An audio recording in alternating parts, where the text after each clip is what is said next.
पहाड़ों और पर्वतों के बीच पंचमहल गांव हुआ करता था। उसी गांव में सोनाली अपनी मौसी के यहाँ रहा करती थी। सोनाली के माँ बाप का छोटे में ही देहांत हो गया।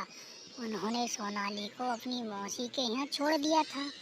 मौसी ही बड़ी ही जुल्मी और अत्याचारी थी।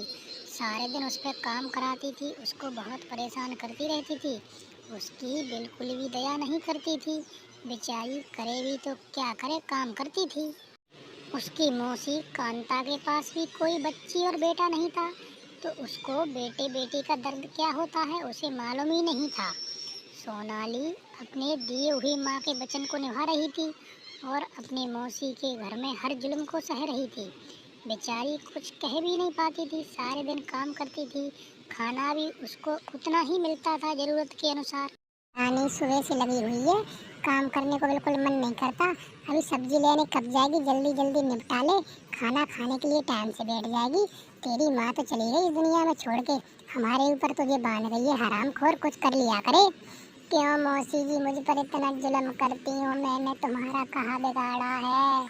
मुझे सारे दिन रात परेशान करते रहते हो, सोने भी नहीं देते हो। कितना काम कराओगे, क्या मारोगे मुझे? जाती हूँ ना, सुबह से काम ही तो कर रही हूँ, अभी सब्जी लेके आ जाऊंगी ना। इतना परेशान न किया करो मौसी जी, मैं तो वैसे भी दुखी की मारी हूँ, बिन माँ की बेटी हूँ। क्या करूँ? ये तो मौसी मुझे बहुत ही परेशान करती है। इससे तो अच्छा दुनिया छोड़ के चली जाऊँ। मैं तो बड़ी ही परेशान हूँ, मुझे समझ नहीं आता क्या करना चाहिए। इस मौसी के सो भगवान ही बचाए, ये तो मुझ पर बड़ा ही जुल्म करती हैं मौसी माँ जी। बड़ी बहन तो चली गई, इसको मेरे सर पे बिठा गई है। कब तक झेलूं मैं इसको? सारा खर्चा चलाऊं, खाने का खर्चा चलाऊं, कितना कितना झेलूं इसको। अब तो पानी सर के ऊपर हो रहा है, नहीं तो किसी दिन इसको मैं अपने घर से निकाल दूंगी। मुझे तो समझ में नहीं आता क्या करूं इसका। कांता के यहाँ उसके दूर का रिश्तेदार का बेटा घूमने के लिए आता है। वह जानता था कि सोनाली इनके यहाँ रहती है, बड़ा ही जुल्म करती हैं। उसको देखने के लिए वह उनके घर पे घूमता हुआ आता है, तो देखता है सोनाली बिल्कुल जुल्म हो रहा था उस पर। अरे सोनाली, कब तक जंजीरों में जकड़ के बैठी रहेगी तू? आखिरकार ये तो ये मौसी मार ही डालेगी। इतना जुल्म करती है तुझ पे, इतनी बेचारी गरीब लड़की बन के क्यों रह रही है? मैं तुझसे शादी करूँगा, तुझे मैं अपने घर अपनी दुल्हन बना के ले चलूँगा। सारे दुख तेरे ख़त्म हो जाएंगे। तू हाँ कर दे एक बार, बाकी का सब मैं देख लूँगा सोनाली। क्या करूँ रमेश, तू मुझे इस दलदल से निकाल ले, मैं अपना एहसान कभी नहीं भूलूंगी। तू मुझसे शादी कर ले बस, मैं तो इसमें ही खुश हूँ। तेरे सारे घर का काम फिर मैं ही क्या करूँगी। मौसी तो मुझे बहुत परेशान कर रही है, इससे तो मुझे ये लगता है भगवान मुझे उठा ले। अब मेरे पे सहन नहीं होता रमेश, मुझे यहाँ से ले चलना। सोनाली पर और जुल्म होता हुआ मैं नहीं देख सकता। आज ही अपनी बुआ जी से बात करके इसको अपने घर ले चलता हूँ और इससे शादी कर लूँगा। इसकी ज़िंदगी भी संवर जाएगी, मेरा घर भी बस जाएगा। सारी समस्या ही ख़त्म कर देता हूँ।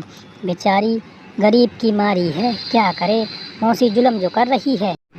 अरे कांता बुआ, मैं सोनाली को बेहद पसंद करता हूँ, मैं इसको ले जाना चाहता हूँ। मैं इससे शादी करके अपना घर बसा लूँगा, अगर तुम्हारी इजाज़त हो तो।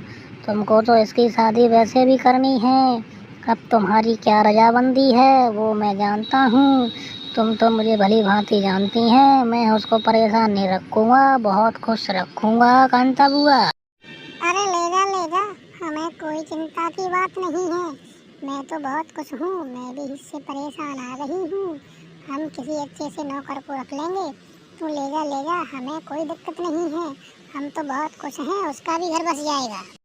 अब मैं बहुत खुश हूँ, तुमने मुझे दलदल से निकाल कर अपने घर में पनाह दी। अब मैं तुम्हारी सेवा ऐसे करूँगी कि तुम भी देखोगे कि मुझे कोई अच्छी बीवी मिली है। अब बस अच्छा सा टाइम देखकर मंदिर में जाके हम शादी कर लेंगे, हम दोनों की जिंदगी बन जाएगी, है ना? दोनों शादी करके अपने गांव में मस्ती से रहने लगते हैं अब सोनाली बड़ी ही खुश थी और अच्छी रहती थी।